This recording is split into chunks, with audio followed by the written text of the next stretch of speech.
Hello all my dear student, welcome to our channel and our application accounts by Hemal sir. बेटा आज chapter number हम 4 मतलब 4 अपना chapter number 1 ही है बेटा। ये इन्वेंटरी वैल्यूएशन सर मॉड्यूल 1 के अंदर दिया गया है।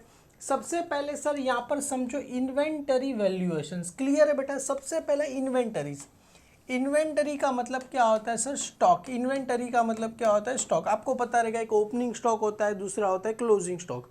यहाँ पर बात चल रही है क्लोजिंग स्टॉक की। क्लोजिंग स्टॉक का क्या करना है सर? वैल्यूएशन करना है। सर कैसे वैल्यूएशन करेंगे? जैसे एग्जांपल के तौर पे मैं एक डीलर हूँ, घड़ी का डीलर हूँ। ईयर अपना एंड कभी होता है? 31 मार्च को एंड होता है। सर हम 1 अप्रैल से लेकर 31 मार्च तक जो भी सामान बनाते हैं, तो क्या 31 मार्च को सारी वॉच बिक जाती है? नहीं सर, ऐसा थोड़ी होता है। दुकानदार 31 मार्च को पूरी दुकान थोड़ी खाली हो जाती है। कुछ सामान क्या होता है? बच जाता है। वो जो सामान बच जाता है ना बेटा, उसी का ही क्या करना है? वैल्यूएशन करना है। सर कैसे वैल्यूएशन करेंगे? जैसे एक दुकान है बेटा, जनवरी में अपना, मार्च अपना, अप्रैल में कुछ नया सामान आया, दिवाली था तो दिवाली पे कुछ नया सामान आया, क्रिसमस में नया सामान आया, फिर पकड़ के चलो और ज़्यादा सामान आया। तो सर ईयर एंड होता है तो कुछ सामान क्या हो जाएगा? बच जाएगा। उसी का क्या निकालना है सर? वैल्यूएशन करना है। सर कैसे निकालेंगे बेटा? बहुत ही सिंपल है। इसमें 2 मेथड होती है। पहली होती है फीफो मेथड, दूसरी होती है वेटेज। सर फीफो का मतलब क्या होता है? First in first out. Sir आपने फीफो लीफो सुना था? लीफो का मतलब होता है लास्ट इन फर्स्ट आउट। मैं जब भी बेटा मैकडोनल्ड्स में काम करता था ना, वहाँ पर ये मेरे को देखने मिला। फर्स्ट इन फर्स्ट आउट का मतलब क्या होता है? अगर खाने वाले हो, वहाँ पर बैठ के खाने वाले हो, तो फर्स्ट इन फर्स्ट आउट मतलब जो ऑर्डर पहले बना वो पहले क्या करेगा? बिकेगा। जो ऑर्डर सेकंड नंबर पे आया उसको क्या करेंगे? सेकंड नंबर पे बेचेंगे। जो ऑर्डर थर्ड नंबर पे आया उसको थर्ड नंबर पे। पर अगर यही ऑर्डर अगर डिलीवरी करना है, मतलब अगर सपोज किसी को जोमेटो स्विगी वाले को डिलीवरी करना है, तो लीफो यूज़ होता है। लीफो मतलब last in first out. Last में जो बना उसको उठा के पहले लेके जाओ। मतलब जो अभी अभी फ्रेश बना है उसको सामान उठाओ, उसको पैक करके क्या करो? लेके जाओ। तो लीफो में काम आता है। और वेटेज का मतलब क्या होता है? सारे प्रोडक्ट को क्या करो? मिला दो, ऐसे भेल बना दो, जो प्रोडक्ट है उसको क्या कर दो? बेच दो। उसी के बारे में बात करेंगे। क्वांटिटी, प्राइस सभी को मिला के क्या कर दो? बेच दो। सर यहाँ पर आए in a trading concern purchase goods for resale. हम परचेज क्यों करते हैं बेटा? उसको क्या करेंगे? रीसेल करने के लिए। It is a possible that the last day of accounting year. बेटा last day of accounting year कभी होता है अपना? लास्ट डे कभी होता है सर? 31 मार्च को होता है बेटा। सम गुड्स रिमेन क्या दिया गया? अनसोल्ड। कुछ सामान क्या हो जाएगा? अनसोल्ड मतलब बिका हुआ नहीं रहेगा। That is are in stock. उसे क्या बोला जाएगा? स्टॉक बोला जाएगा। अब manufacturing concern purchase of raw material. अगर मैन्युफैक्चर क्या करेगा? कुछ रॉ मटेरियल क्या करेगा? परचेज करेगा, कन्वर्ट उसको किस में करेगा?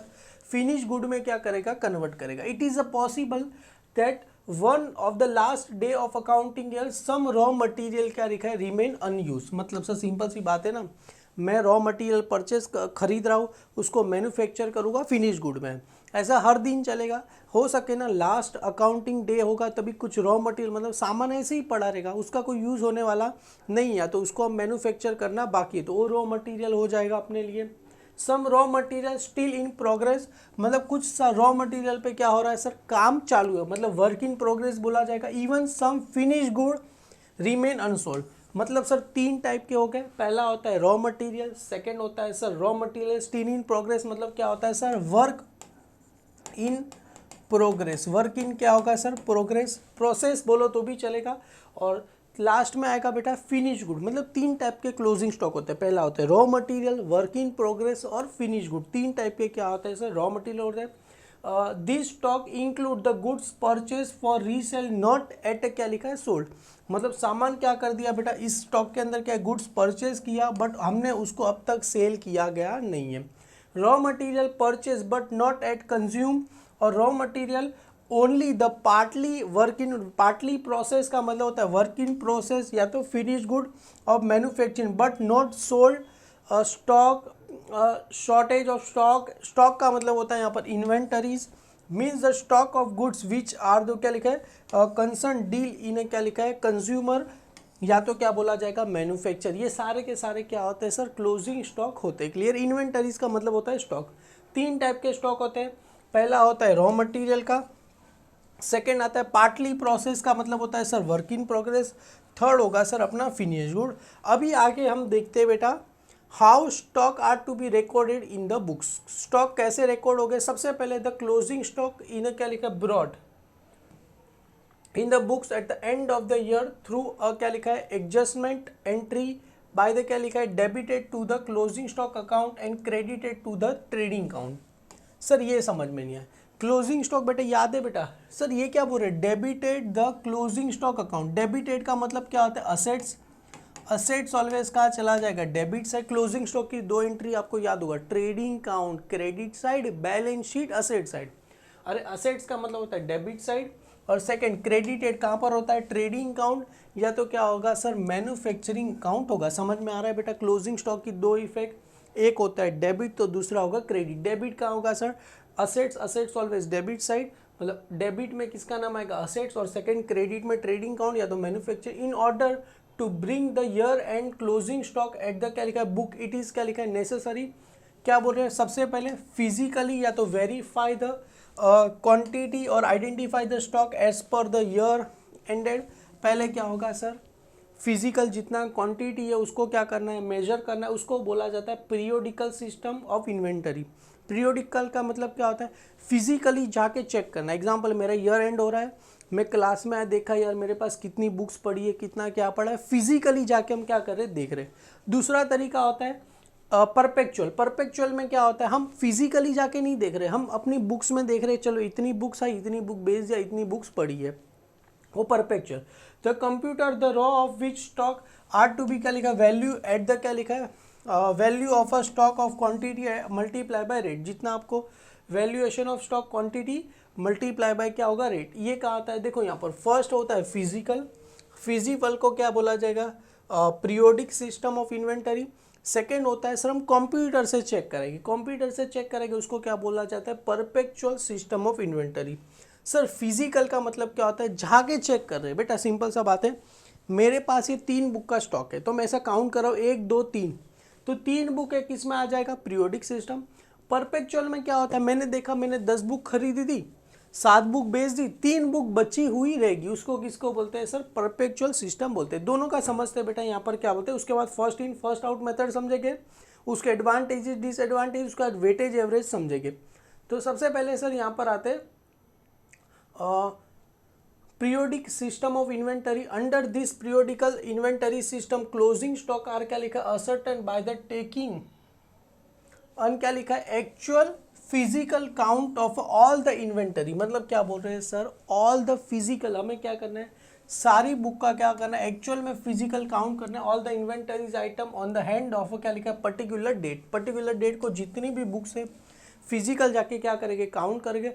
अल्टरनेटिव द क्वांटिटी में बी द क्या लिखा है असर्टन फ्रॉम द क्या लिखा है बिन कार्ड। बिन कार्ड का मतलब क्या है showing the quantity detail of a stock item. Sir bin card का मतलब क्या होता है बहुत सारी कंपनी में क्या होता है कार्ड होता है, उसके अंदर जितनी भी स्टॉक है ना वहाँ पर उस कार्ड पे ऐसा कैसे समझाओ आपको वेयर हाउस होता है जैसे बड़ी बड़ी वेयर हाउस, उसमें क्या होता है सब डिपार्टमेंट बने होते हैं चार्ट बने होते हैं कि उसमें लिखा होता है कि चलो यहाँ से सामान गया तो यहाँ पर लिखते हैं 5 सोल्ड किया 5 सोल्ड किया। तो उस बिन कार्ड के जरिए भी हम क्या कर सकते हैं सर चेक कर सकते हैं। Bin card show the quantity detail of a stock item, मतलब उसके अंदर पूरा का पूरा लिखा होता है कितनी स्टॉक बची है। Value of stock on the क्या लिखा है such date is equal to the क्या लिखा है quantity of stock ascertain multiply by क्या रहेगा रेट। तो उसका वैल्यू कैसे फाइंड करना है सर वैल्यू ऑफ स्टॉक कैसे होगा सर क्वांटिटी इन स्टॉक, मतलब जितना क्वांटिटी बचा है मल्टीप्लाई क्या इससे करना है सर हमें रेट से क्या करेंगे मल्टीप्लाई करेंगे तो उसका वैल्यू ऑफ स्टॉक हमें क्या हो जाएगा मिल जाएगा। किस में sir periodical system. Under this periodical system inventory cost of inventory at the end it is क्या लिखा है ascertain first at the above then the cost of goods sold during a year formula by the देखो यहाँ पर formula the cost of goods sold during the year opening stock plus purchase during a year less क्या हो जाएगा sir closing stock. देखो यहाँ पर क्या बोल रहे हैं cost of goods sold during year कितना सामान सेल किया ओपनिंग स्टॉक प्लस क्या हो रहा है परचेज और लेस क्या आ जाएगा क्लोजिंग स्टॉक। अभी यहाँ पर भी सेम है closing stock on the date, मतलब जिस दिन क्या कर रहे हैं सर हम क्लोजिंग स्टॉक अपना क्लोजिंग स्टॉक के लिए opening stock purchase to date minus क्या होगा cost of goods sold to date, मतलब जिस दिन को क्या करना है सर। इसमें एक एडवांटेजेस क्या होता है परपेचुअल में सपोज यहाँ पर भी हर दिन थोड़ी मैं पीरियोडिक में अगर सपोज हर दिन थोड़ी मैं जाके चेक करूँगा इतना सामान बचा इतना सामान बचा। जैसे आपको पता रहेगा सारी कंपनी के गोडाउन कहाँ होते हैं, वाशी में होते हैं। भिवंडी में पता रहेगा, भिवंडी सुना रहेगा आपने, भिवंडी में सारी कंपनी में गोडाउन होते हैं। तो जो बॉस बेटा है हर दिन भिवंडी थोड़ी जाके देखेगा कितना सामान बचा है, कितना सामान ये हो गया ये हो गया। कोई बॉस जाता नहीं। एक साल के एंड में क्या होगा, जाएगा देखेगा कितना सामान बचा, और जितना भी सामान उसको चाहिए कि अगर सपोज एग्जांपल के डिसम्बर एंड में 31 दिसंबर को कितना सामान मेरे पास बचा, तो कंप्यूटर में टाइप करेगा closing stock on the date, क्या रहेगा 31 दिसंबर ओपनिंग स्टॉक प्लस क्या रहेगा purchase to 31 December less closing stock to 31 December. बस खत्म करो, ऑटोमेटिकली क्या हो जाएगा, इसमें आंसर आ जाए। किस में, परपेचुअल में।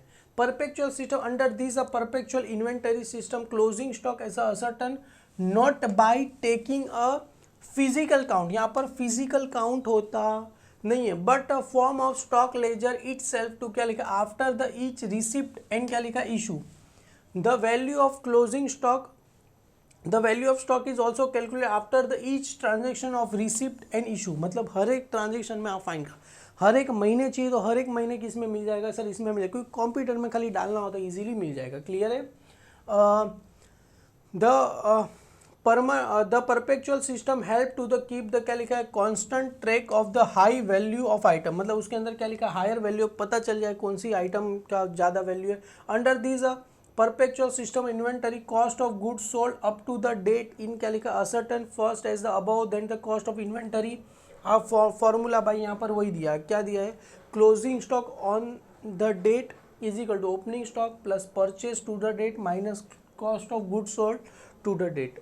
सबसे पहले यहाँ पर आते हैं sir first in first out, ये मेथड एग्जाम में आती है। उसके बाद आएगी sir weightage average, cost of method, और यहाँ पर बेटा उसके सम क्या हो जाएंगे, चालू हो जाएंगे। सम बहुत ही सिंपल होते हैं, परचेज इतना किया रेट इतना है। सेल्स में बेटा रेट को काउंट करना नहीं होता, लास्ट में आपको दिया रहेगा 1 जनवरी को इतना स्टॉक है, हमें क्लोजिंग स्टॉक क्या करना है, फाइंड करना है। अभी समझते हैं बेटा फीफो मेथड क्या होता है। फीफो आपने बहुत बार सुना रहेगा सर, फीफो का मतलब होता है फर्स्ट इन फर्स्ट आउट। मतलब ये जो first F, first in first out, ये फीफो मेथड होता है। सर फीफो मेथड में क्या होता है, जैसे हमने यहाँ पर बेटा सबसे पहले एप्पल खरीदा, एप्पल के बाद बनाना खरीदा, बनाने के बाद चीकू खरीदा, ये 3 स्टॉक खरीदे। जैसे एग्जांपल एप्पल, बनाना, चीकू। एप्पल को हमने खरीदा 10 रुपये में, बनाना को खरीदा 20 रुपये में, चीकू को खरीदा हमने 15 रुपये में। तो सबसे पहले सर एप्पल खरीदा, तो सबसे पहले हम क्या करेंगे, सेल किसको करेंगे, एप्पल को ही सेल करेंगे। कितने में सेल करेंगे सर, 10 रुपये में ही सेल करेंगे। उसके बाद बनाना खरीदा, तो बनाना को कितने में सेल करेंगे सर, 20 रुपये में। उसका चीकू, तो चीकू को कितने में सेल करेंगे, 15। मतलब जो रेट पे हम सामान परचेस कर रहे हैं उसी रेट पे क्या करेंगे, सेल करेंगे। This method assume that the item are receive first are issue and sold, या तो कंज्यूम फर्स्ट।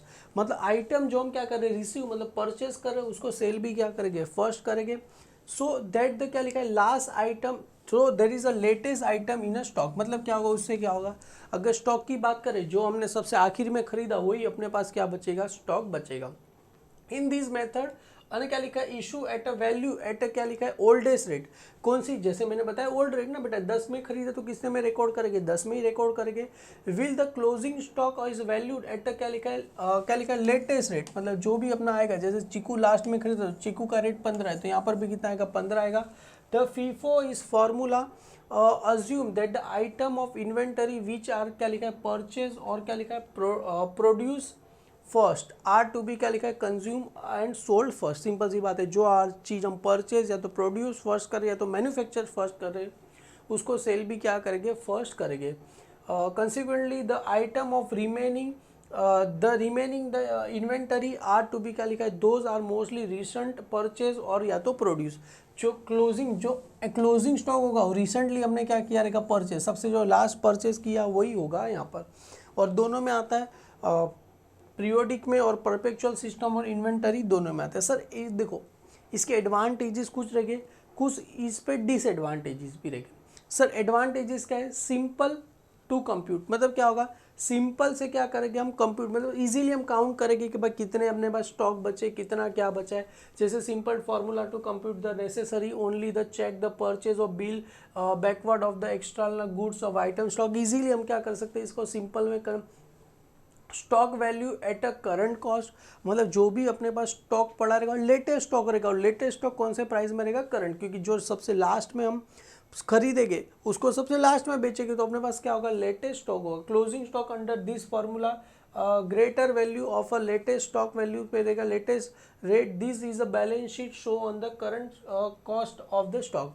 क्या लिखा है बेटा यहाँ पर, पेरिशेबल गुड। पेरिशेबल गुड्स का एडवांटेजेस क्या होगा, जो पहले खरीदा उसको पहले, जैसे आपने सिंपल सी बात है, अगर अभी आम का सीजन है, जो आम पहले खरीदा रहेगा ना, दुकानदार उसको पहले बेचता है, क्यों, अरे पहले खरीदा पहले बेचेगा ना, वरना रखे रहेगा तो क्या होगा, वो आम पक जाएगा फिर सड़ जाएगा फिर खुद को खाने पड़ेगा।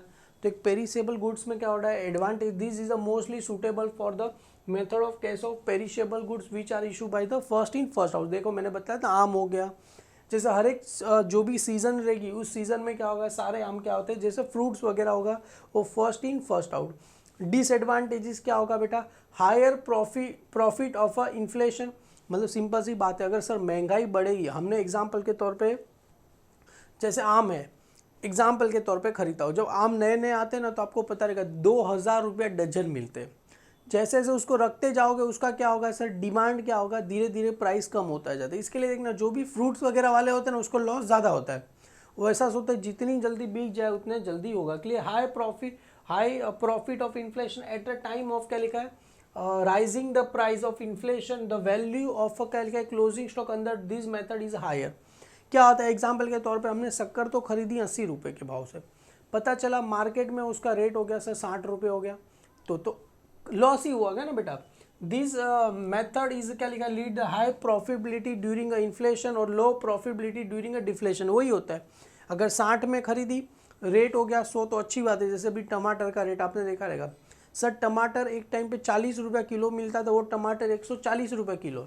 सोचो 40 रुपये वाले किलो वाले हमने टमाटर लेके रखे थे, हो गया सर भाव 140 रुपये, हमको तो मजे ही मजे नाचे के, फिर पता चला टमाटर का रेट हो गया 20 रुपये किलो, तो अपने को क्या होगा, लॉस हो जाएगा कभी बेटा यहाँ पर डिफ्लेशन में। सेकंड डिसएडवांटेजेस क्या बोल रहे हैं सर, अनसूटेबल का मतलब क्या होता है सर, यहाँ पर सिंपल सी बात है, हमारा एक गोडाउन है, गोडाउन में क्या कर रहे हैं सर, सामान रख रहे हैं, जैसे यहाँ पर सबसे पहले ये सामान रखा, ये सामान के ऊपर ये सामान रखा, और ये सामान के ऊपर ये सामान रखा। अभी सर हमें फर्स्ट इन फर्स्ट आउट, अरे पहले जो आया उसको पहले बेचना ना, इसको बेचने जाएगा तो ये दो को निकालना पड़ेगा, पर यहाँ पर क्या होता है, हम क्या करेंगे, ऊपर वाला सामान ही क्या करेंगे, निकाल के बेच देंगे, फिर ये वाला सामान निकाल के बेचेंगे, फिर ये वाला सामान के, जैसे आपने यहाँ पर एग्जांपल दिया, अंदर this method not suitable for in case of सारे गुड्स में। जैसे एग्जांपल के तौर पे सीमेंट्स बैग में क्या होता है सर, हमने एग्जांपल के तौर पे सीमेंट बैग होता है बेटा, यहाँ पर देखो सबसे पहले ये वाला बैग रखा, उसके ऊपर सर ये वाला बैग रखा है, फिर उसके आगे हमने ये वाला बैग रख दिया, उसके आगे सर हमने ये वाला बैग रख दिया। तो सर सबसे पहले ये रखा, उसके बाद ये रखा, उसके बाद ये रखा, और उसके बाद ये रखा। तो सर अपना गेट तो यहाँ से है ना, गेट अपने यहाँ से अगर लेने जाएंगे तो सबसे पहले पहला वाला कैसे निकालेंगे, सबसे पहले ये था, sorry first second third fourth, तो सबसे पहले क्या करना पड़ेगा, ये वाला बेचेंगे, फिर ये वाला, फिर ये वाला, फिर ये वाला। तो इस केस में क्या होता है, फर्स्ट इन फर्स्ट आउट काम होता नहीं है, जो सबसे पहला निकला वो क्या करेंगे, पहला बेच देंगे। अभी वेटेज एवरेज कॉस्ट मेथड क्या बोल रहे अंडर, देखो वेटेज एवरेज में क्या होता है, जैसे 3 स्टॉक है, मतलब 1 2 3, तीनों को क्या कर दो, तीनों में से जो आए आंख बंद करके क्या करेगा, चलो ये स्टॉक है, ये स्टॉक को क्या करो, बेच दो। सर प्राइस, अरे तीनों स्टॉक का क्या करो, एवरेज निकाल दो, प्राइस पे क्या करेगी, बेच देगी। समझ में आ रहा है बेटा मैं क्या बोल रहा हूँ। वेटेज में क्या होता है, तीनों स्टॉक का एवरेज निकालो, तीनों में से जो है वो सामान क्या करो, बेच दो। Under this method weightage average cost formula, cost of each item are क्या लिखा है, डिटरमाइंड, क्या लिखा है यहाँ पर, determinant from the weightage average of the cost of a similar item purchase और produce during a period.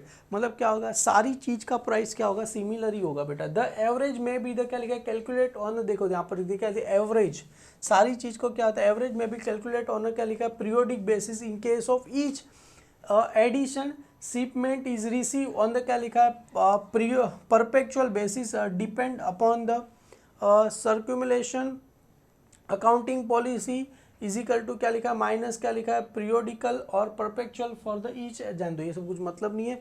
Weightage average cost method can be use under the both the system of inventory, periodic और perpetual, दोनों में क्या होगा, use होगा। Physical count में करो तो भी हो जाएगा, कैसे भी करो हो जाएगा। Under the periodic system weightage average cost can be inventory at the क्या लिखा है and of the particular period eight the and calculate bye the क्या लिखा है फॉलोइंग। यहाँ पर देखो वेटेज एवरेज में मैंने बताया ओपनिंग स्टॉक परचेज दोनों का अमाउंट ऐड कर दो, फिर ओपनिंग स्टॉक और परचेज उसका जितना भी यूनिट है उसको क्या कर दो ऐड कर दो, मल्टीप्लाई क्या हो जाएगा weightage average cost per unit हमें क्या हो जाएगा मिल जाएगा। जैसे एग्जांपल के तौर पे हमने यहाँ पर सबसे खरीदा है अमाउंट, जैसे हमने 20,000 का खरीदा है, उसके बाद सर हमें ओपनिंग स्टॉक 20,000 का था, परचेज किया सर 70,000 का, तो टोटल कितना हो गया सर अपने लिए 90,000 हो गया।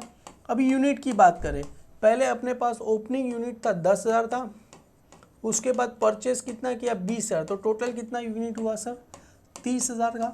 तो सर अपने को 0 0 0 कैंसिल 3 3 9, तो अपने पर यूनिट रेट कितना मिला, पर यूनिट का रेट कितना मिला सर 3 रुपया क्या मिला पर यूनिट का क्या दिया रेट मिला। Value of closing stock weightage average cost per unit multiply by unit in a stock, simple है sir, weightage average cost per unit multiply by क्या है यूनिट इन अ स्टॉक। क्या under this perpetual system weightage average cost is ascertain after the each purchase by the क्या लिखा है following formula. किस में under the perpetual system cost total cost of inventory on the hand upon में क्या रहेगा total unit of inventory on the hand, simple है sir, total inventory मतलब क्लोजिंग स्टॉक जितना बचा उसके बाद जितना भी यूनिट बचा उसको क्या करो डिवाइड कर दो, क्या मिल जाएगा कॉस्ट पर यूनिट मिल जाएगा। इसके कुछ एडवांटेजेस है डिसएडवांटेजेस। एडवांटेजेस क्या होता है lower profit in inflation, example simple सी बात है ना, कभी एग्जाम से प्राइस हाई हो गया तो कोई बात नहीं ना, सारी गुड्स का हमको क्या करके एवरेज निकालना ही है। एट द टाइम ऑफ क्या लिखा है rising of price inflation the value of closing stock under this method is lower than the under the FIFO के हिसाब से कम ही रहेगा।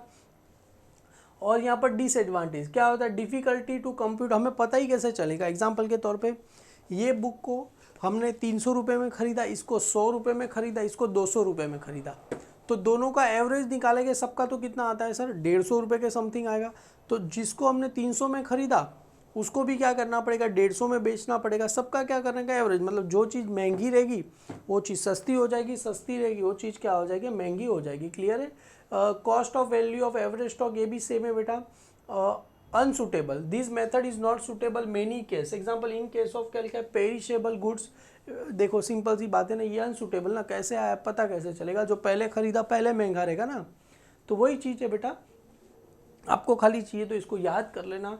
मेन तो इसके इंपॉर्टेंट है सम हम क्या करेंगे बेटा स्टार्ट करेंगे, आपको इजीली समझ में आ जाएगा क्या है। इतना याद रखो स्केल करते समय हमें रेट देखना होता नहीं है, परचेस करते समय रेट दोनों मेथड से करना है बेटा, इसको फीफो एंड वेटेज दोनों एवरेज से करना है। टोटल बेटा इसके अंदर अराउंड हम 7 सम क्या करेंगे मिलके हम क्या करेंगे सॉल्व करेंगे, 4 5 6 7 सम क्या करेंगे मिलके सॉल्व करेंगे। इजीली आपको चैप्टर समझ में आ जाएगा और आराम से बेटा इसके 15 में से 15 मार्क आप ला सकते हो। ठीक है, thank you so much, bye bye student.